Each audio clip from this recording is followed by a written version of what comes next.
Actually మనకు nails అనేవి మనకి window to the internal like how is our health అని తెలుసుకోవడానికి అదొక విండో లాగా కూడా యూజ్ చేసుకుంటాం అనమాట. బట్ మనం నెయిల్ మీద ఏమైనా చూడగానే ఖచ్చితంగా వీళ్ళకి ఈ డిసీజ్ ఉంది అన్న కన్క్లూజన్కి ఏమీ రాము, కానీ దట్ విల్ డైరెక్ట్ అస్ అనమాట.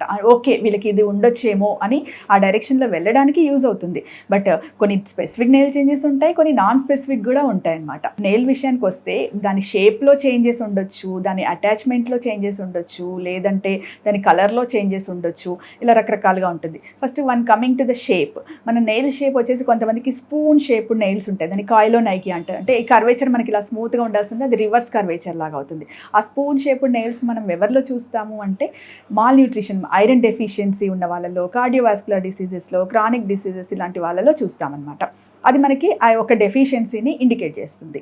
సో తర్వాత వచ్చేసి కర్వేచర్ నెయిల్స్ అంటే లైక్ కర్వ్డ్ నెయిల్స్, మెయిన్గా ఈ క్లబ్బింగ్ అంటామన్నమాట. ఈ క్లబ్బింగ్ అనేది మనకి మొత్తం లాంగిట్యూడినల్గా హారిజాంటల్గా కూడా కర్వేచర్ ఇంక్రీజ్ అయిపోయి మనకి కర్వ్డ్ నెయిల్స్ లాగా ఉంటాయన్నమాట. లైక్ క్లబ్బింగ్ అంటారు. ఈ క్లబ్బింగ్లో క్లబ్బింగ్ ఎవరిలో చూస్తామంటే, క్లబ్బింగ్ అనేది ముఖ్యంగా ఎందుకు వస్తుందంటే నెయిల్ కింద ఉన్న సాఫ్ట్ టిష్యూస్ అనేవి ఎక్కువగా గ్రో అవ్వడం వల్ల వస్తాయి. ఎప్పుడైతే మనకి సర్క్యులేషన్ ఇష్యూస్ ఉండి ఆక్సిజన్ సప్లై అనేది కొంచెం తగ్గినప్పుడు మనకి ఆ నెయిల్ అనేది థిక్ అవుతుందన్నమాట. సో ఇప్పుడు అది ఎవరిలో చూస్తాము అంటే కార్డియోవాస్కులర్ డిసీజెస్ ఉన్న వాళ్ళు, అంటే కొన్ని హార్ట్ డిసీజెస్లో, కొన్ని లంగ్ డిసీజెస్లో, సిఓపిడి, తర్వాత కొన్ని రకాల లివర్ డిసీజెస్, కొన్ని అట్లాంటి కండిషన్స్లో కూడా చూస్తూ ఉంటాం అనమాట. తర్వాత వచ్చేసి ఏంటంటే very small nails, very big nails ఉంటాయి. కొంతమందిలో వెరీ బిగ్ నెయిల్స్ అంటే దాన్ని లోకల్ జైగాంటిజం అంటారంటే కొన్ని రీజన్స్ వల్ల అక్కడ గ్రోత్ ఎక్కువగా ఉండి ఒక నెయిల్ అనేది మిగతా నెయిల్స్ కన్నా పెద్దగా ఉంటుంది, దాన్ని మ్యాక్రోనైకియా అంటారు. మైక్రోనైకియా అంటే అక్కడ మనకి ఫ్లెక్సిఫామ్, న్యూరోఫైబ్రోమాస్ అలాంటి కొన్ని ఇష్యూస్ ఉన్నప్పుడు నెయిల్ అనేది స్ట్రింక్ అయిపోయి చాలా చిన్న సైజులో కనిపిస్తుంది అనమాట. దాన్ని మనము మైక్రోనైకియా అంటాము. ఆ తర్వాత మన నెయిల్ అటాచ్మెంట్తో ప్రాబ్లమ్స్ వచ్చేసి ఏంటంటే నెయిల్ అనేది నెయిల్ బెడ్ మీద ప్రాపర్గా అటాచ్ అయి ఉన్నప్పుడు అది నెయిల్ అనేది పింకిష్గా హెల్దీగా కనిపిస్తుంది. ఎప్పుడైతే నెయిల్ బెడ్ నుంచి అది డిటాచ్ అయిందో దాన్ని ఒనైకోలైసిస్ అంటారనమాట. ఈ ఒనైకోలైసిస్ అనేది చాలా రకాల రీజన్స్ వల్ల అవుతుంది. ఒకటి వచ్చేసి మనకి ఇంజురీ జరిగినప్పుడు కూడా నెయిల్ బెడ్ నుంచి నెయిల్ డిటాచ్ అయిపోవచ్చు, లేదా కొన్ని నెయిల్ కాస్మెటిక్స్ యూజ్ చేసినప్పుడు కూడా అది అలా అవ్వచ్చు. ఆ తర్వాత కొన్ని సోరియాసిస్, కొన్ని రకాల కండిషన్స్లో కూడా లైక్ కార్డియోవాస్కులర్ కండిషన్స్, కొన్ని రకాల కండిషన్స్లో కూడా మనకి అలా జరగవచ్చు అనమాట.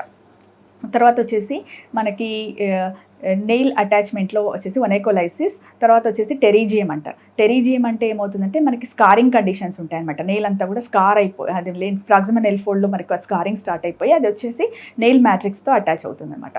ఇది మనము డోర్సల్ టెరీజియం అని, వెంట్రల్ టెరీజియం అని ఇవన్నీ ఉంటాయి. మనకు lichen planus, rheumatoid arthritis, leprosy ఇలాంటి కొన్ని కండిషన్స్లో చూస్తామన్నమాట. ఆ తర్వాత వచ్చేసి మనకి నెయిల్ సర్ఫేస్ చేంజెస్ అనమాట. సర్ఫేస్ చేంజెస్ అంటే మనకి కొంతమందిలో లాంగిట్యూడినల్ రిడ్జెస్ ఫామ్ అవుతాయి, అంటే రిడ్జెస్, గ్రూవ్స్ ఫామ్ అవుతాయి అనమాట. ఇది కూడా మనకి రుమటైడ్ ఆర్థరైటిస్, కార్డియోవాస్కులర్ డిసీజెస్ ఇలాంటి కండిషన్స్లో చూస్తామన్నమాట. ఆ తర్వాత కొలాజన్ వాస్కులర్ డిసీజెస్ ఇలాంటి వాటిలో నెయిల్ రిడ్జెస్ కనిపిస్తాయి. తర్వాత వచ్చేసి మనకి నెయిల్ సర్ఫేస్లో కొన్నిసార్లు ఇట్లా పిట్స్ లాగా ఫామ్ అవుతాయి అనమాట, చిన్న చిన్న డిప్రెషన్స్ లాగా ఫామ్ అవుతాయి. అవి మనకి సోరియాసిస్, తర్వాత అలోపేషియా ఏరియేటా అని కొన్ని రకాల కండిషన్స్లో జరుగుతుంది నెయిల్ పిట్స్. తర్వాత వచ్చేసి మనకి రఫ్గా ఉంటాయి, ట్రైకోనైకియా అంటారనమాట. నెయిల్ అంతా ఫుల్ రఫ్గా చిన్న చిన్న పిట్స్ లాగా ఉంటాయి అనమాట. అన్ని ఆల్మోస్ట్ 10 నెయిల్స్ ఆర్ 15 నెయిల్స్ అలా ఎఫెక్ట్ అవుతాయి, దాన్ని ట్రాకియోనైకియా అంటారు. అది మనకు వచ్చేసి సోరియాసిస్, లైకెన్ ప్లానస్ ఇలాంటి కండిషన్స్లో కూడా ఎఫెక్ట్ అవుతుంది. సో నెయిల్ సర్ఫేసెస్లో చేంజెస్ లైక్ బ్యూస్ లైన్స్ అంటారనమాట. ఈ బ్యూస్ లైన్స్ వచ్చేసి ఏంటంటే నెయిల్లో మనకి ఒక డిప్రెషన్ లాగా, అంటే సైడ్ బై సైడ్, అంటే ఒక సైడ్ నుంచి స్టార్ట్ అయ్యి ఇంకో సైడ్ వరకు వస్తుందన్నమాట. ఆ డిప్రెషన్ దేన్ని ఇండికేట్ చేస్తుంది అని అంటే బ్యూస్ లైన్స్ మనకి టెంపరీగా నెయిల్కి న్యూట్రిషన్ సప్లై తగ్గింది అనేది ఇండికేట్ చేస్తుంది అనమాట. ఒకవేళ మనకి ఫీవర్ వచ్చింది, 1 వీక్ వరకు ఫీవర్ ఉంది, లేదు అని అంటే లైక్ సమ్ హార్ట్ ఇష్యూస్ వచ్చాయి, ఏదైనా క్రానిక్ ఒకవేళ సర్జరీ జరిగింది, అలాంటి కొన్ని హెల్త్ ఇష్యూస్ వచ్చినప్పుడు ఏమైందంటే నెయిల్కి న్యూట్రిషన్ అనేది టెంపరీగా హాల్ట్ అవుతుంది. అలాంటప్పుడు అది ఒక డిప్రెషన్ లాగా ఫామ్ అవుతుంది అనమాట. సో ఆ డిప్రెషన్ ఆ విడ్త్, ఆ బ్యాండ్ లాగా ఫామ్ అవుతుంది కదా, దాని విడ్త్ని బట్టి కూడా మనకి ఎన్ని రోజులు దీనికి న్యూట్రిషన్ అందలేదు అనేది కూడా మనం చూసుకోవచ్చు. బ్యూస్ లైన్స్ అనేవి కొన్నిసార్లు మోర్ దెన్ 2 వీక్స్ మనకి ఇల్నెస్ ఉంది, అలాంటప్పుడు ఏమవుతుందంటే ఆ నెయిల్ అనేది నెయిల్ మ్యాట్రిక్స్ నుంచి సపరేట్ అవుతుంది, దాన్ని ఒనైకోమెడిసిస్ అంటారు.